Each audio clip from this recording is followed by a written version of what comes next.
चला आज आपण बनवूया जाळीदार इडली।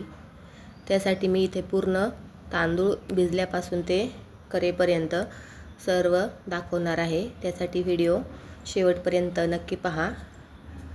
त्यासाठी आपण इथे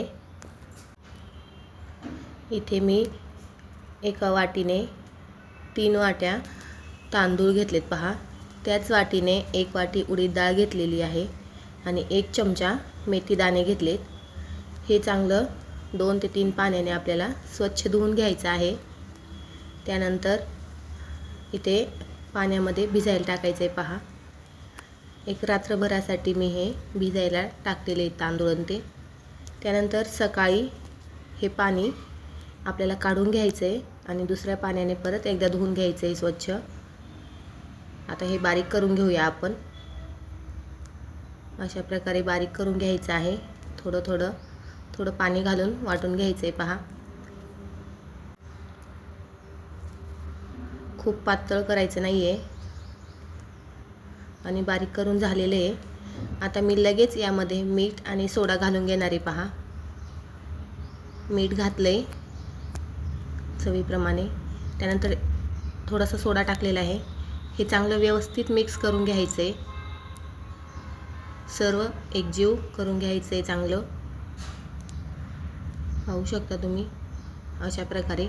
त्यानंतर मी याला दिवसभर पीठ फुगण्यासाठी साईडला ठेवून देणार आहे आणि पीठ फुगलेलं आहे। आता मी इडल्या बनवून दाखवते। इथे मी इडलीच्या कुकरमध्ये पाणी ओतले, त्यानंतर अर्ध लिंबू घातले त्यामध्ये। लिंबामुळे आपल्या कुकरला काळपटपणा येत नाही पहा। त्यानंतर इडलीच्या पात्राला मी थोडंसं तेल लावून घेतले आणि हे बेटर यामध्ये ठेवून इडल्या वाफळण्यासाठी ठेवून देणार आहे पहा। एकदम जाळीदार इडली बनते अशा पद्धतीने। एकदा नक्की बनवून पहा। व्हिडिओ आवडला असल्यास लाईक करा, शेअर करा आणि 5 मिनिटासाठी आपल्याला इडल्यांना वाफवून घ्यायचे पहा।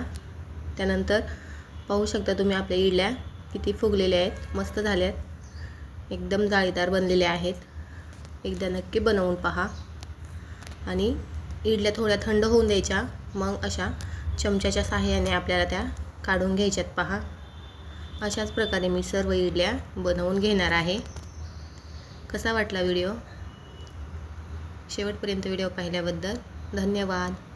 चॅनलला सबस्क्राईब करा, शेअर करा। धन्यवाद।